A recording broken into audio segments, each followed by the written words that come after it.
You're listening to the Otis Jiry channel.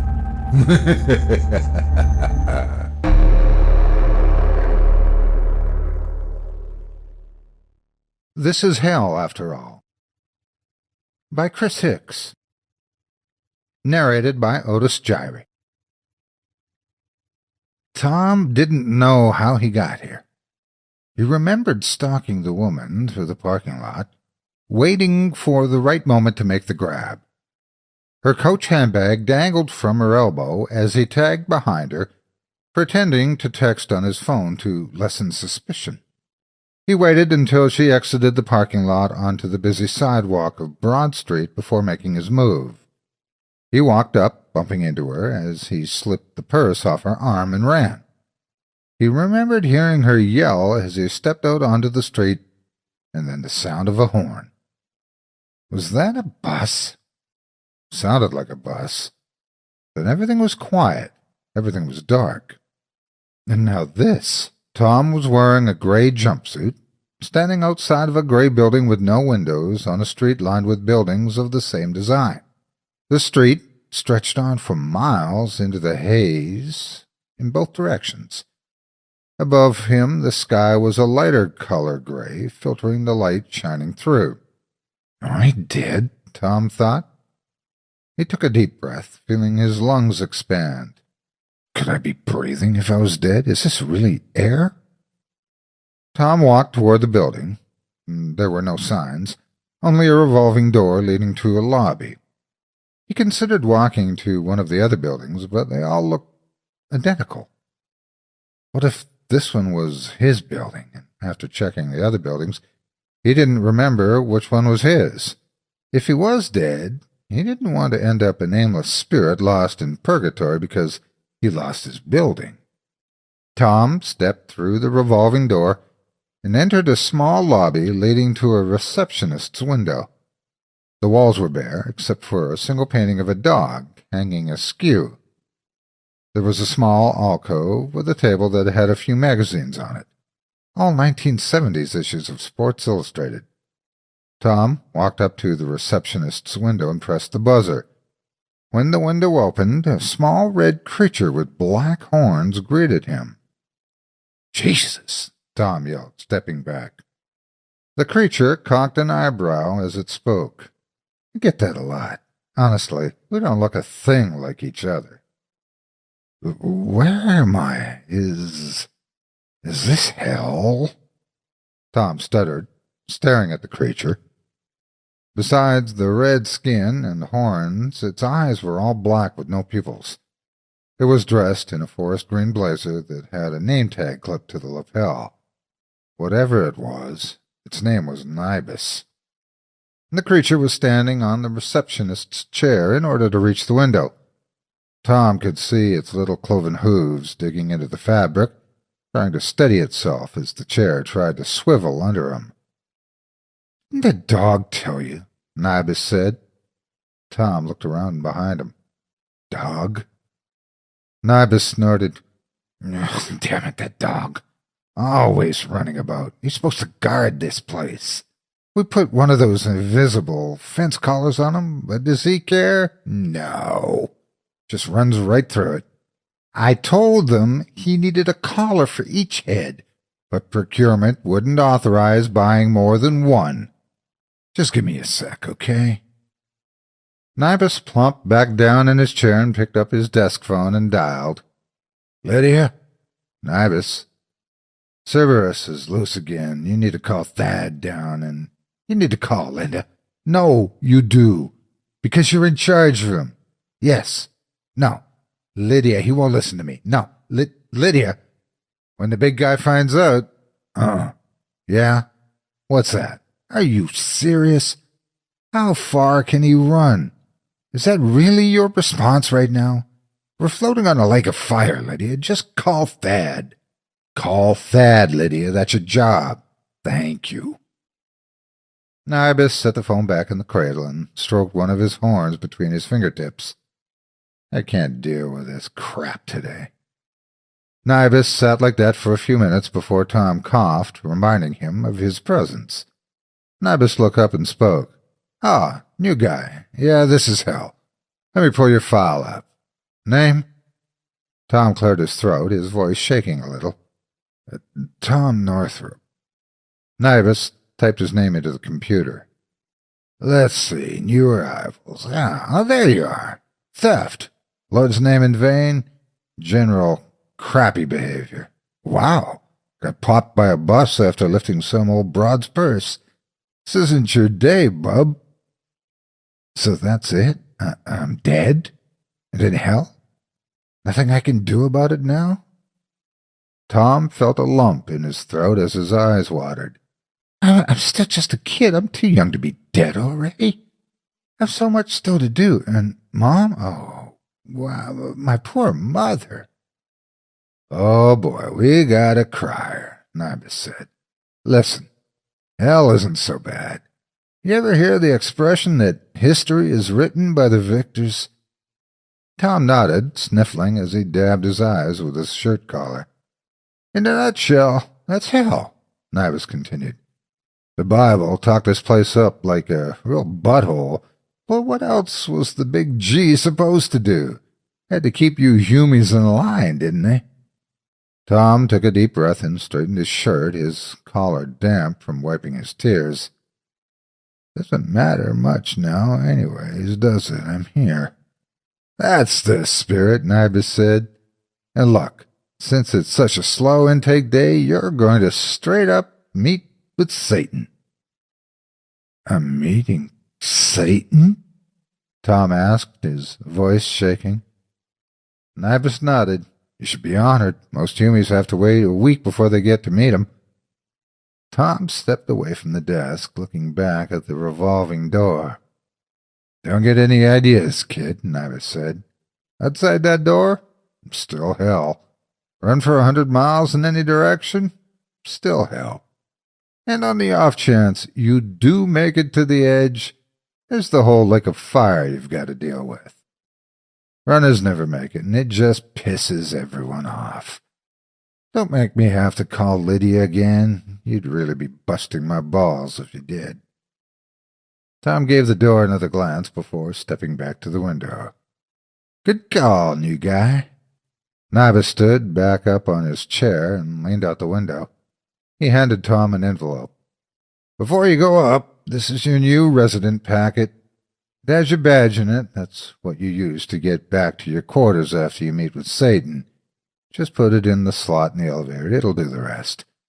After he gives you your punishment, the key will update with that information and take you to your punishment site when the time comes.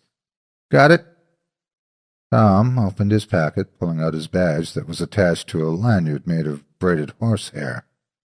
The lanyard's a bit itchy, but this is hell, Nibus said. Just put it in your pocket. No one really cares.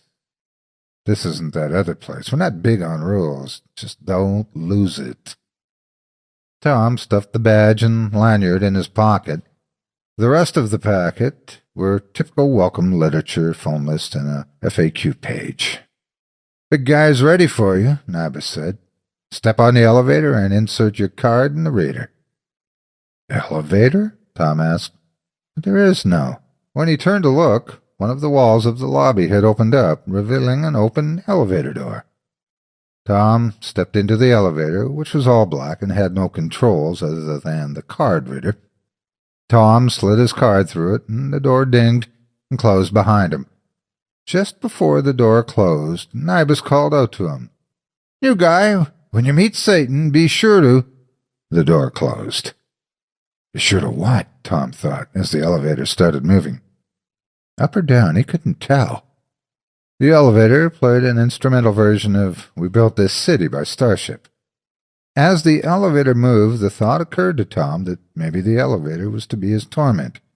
He was claustrophobic. Perhaps he would spend an eternity trapped in an elevator.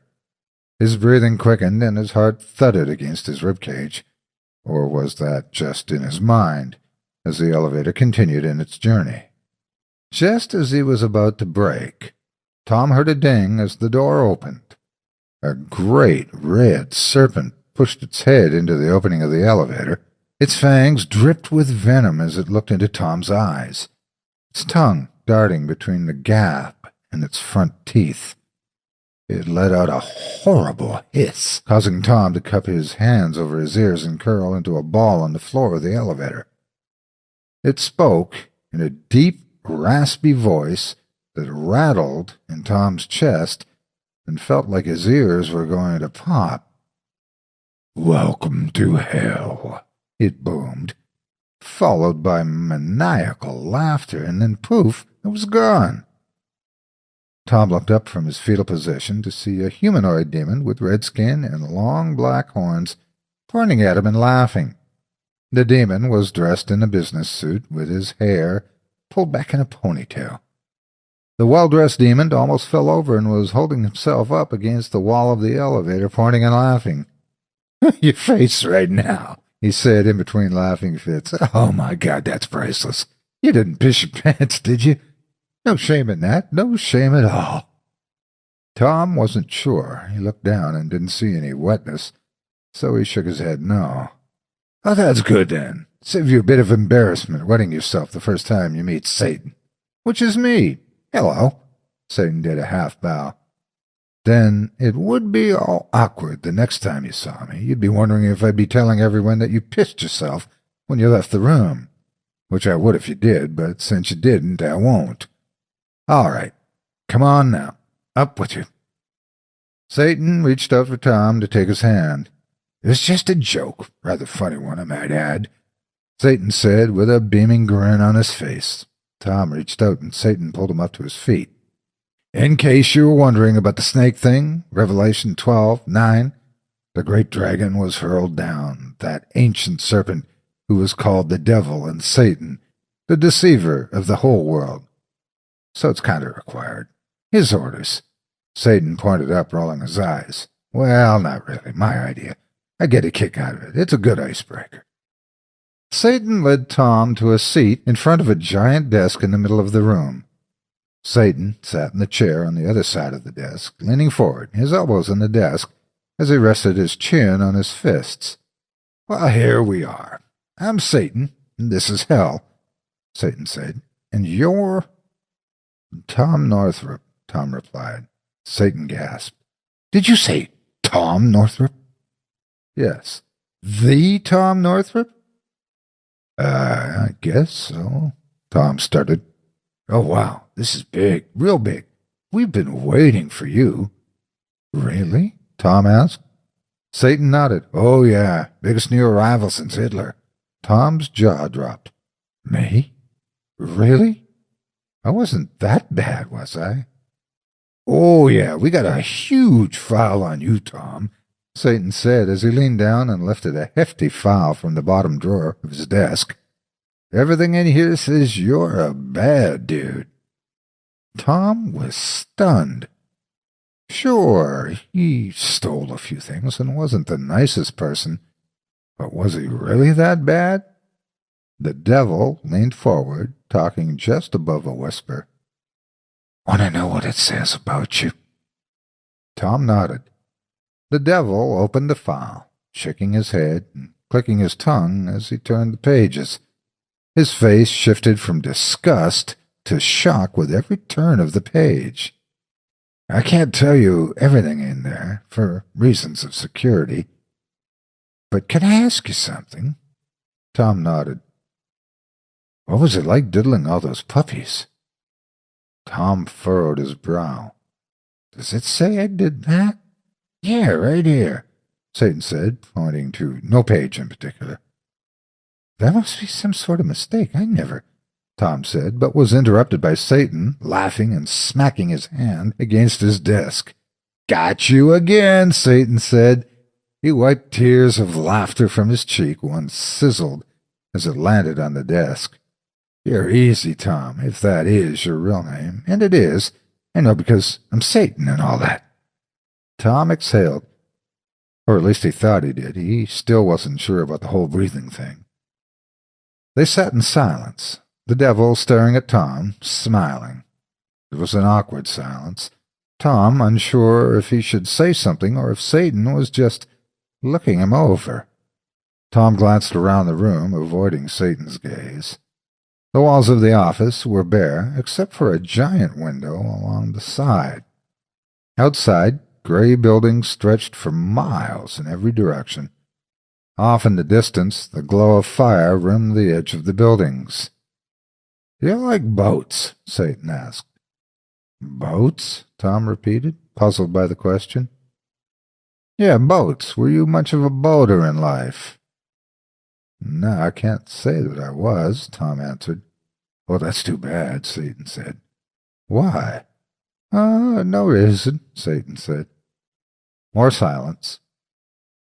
Satan picked up a pen and began drawing on the cover of the folder. Tom grew up in a Southern Baptist household, and even though he hadn't been to church since he was 11, he recalled the fiery sermons his pastor gave describing Satan as this great deceiver, liar, and tormentor. Satan was a monster. He devoured souls and tormented them for eternity in a lake of fire. At no point in his Sunday school studies did the devil scribble crude drawings of cats with gigantic penises on a folder. This reminded Tom of what Nibus had told him about hell. History is written by the victors. Maybe Satan was kicked out of heaven because he was annoying, and he was sent to work in the warehouse like he was the retarded son of a wealthy business owner.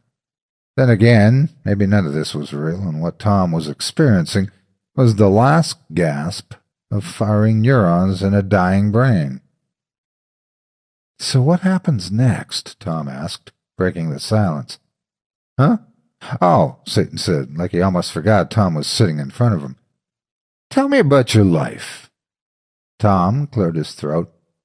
"Well, it was pretty normal, I guess. I was born, went to a small school out in the country, graduated high school and went to Duke University." "Blue devils!" Satan exclaimed.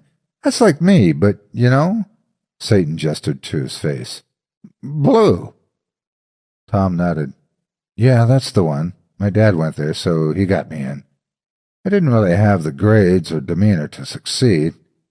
I got mixed up with drugs and flunked out, ended up disowned by my parents and living on the streets.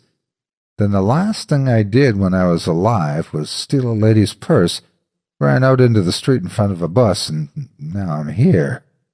The devil shook his head. "You were only 23, right?" Tom nodded. "Yes." "Quite a wasted life, isn't it, Tom?" Tom's eyes welled up with tears again. Whether this was real or not didn't matter. He did get hit by the bus and was either dead or dying. "It's not how I wanted things to go. I just got mixed up in the wrong crowd. One thing led to another, and I ended up where I was. That's not how I wanted my life to be, and now it's too late to change anything." Tom was sobbing, burying his head in his hands. "Oh, this is awkward," Satan said. He walked around the desk and stood in front of Tom with his arms outstretched. "Come on, bring it in for a hug." Tom shook his head. "Yeah, I'll be okay." "You sure?" "Might be the last one you get. This is hell, after all." Satan was smiling, his eyebrows raised as he bounced on his knee, enticing Tom to accept his hug. Tom got the feeling that Satan wasn't going to move until he agreed, so he stood up and leaned in for a hug. Satan squeezed him tight in his arms, stroking Tom's hair. "There you go, buddy," Satan said. "This is too weird," Tom thought as he felt Satan pat his back. And then he heard humming. Tom recognized the song, but he had to be mistaken. There was no way Satan would be humming that song. Tom's certainty of the song was confirmed when Satan began singing the chorus in a soft falsetto, stroking Tom's hair. "Hold me closer, tiny dancer.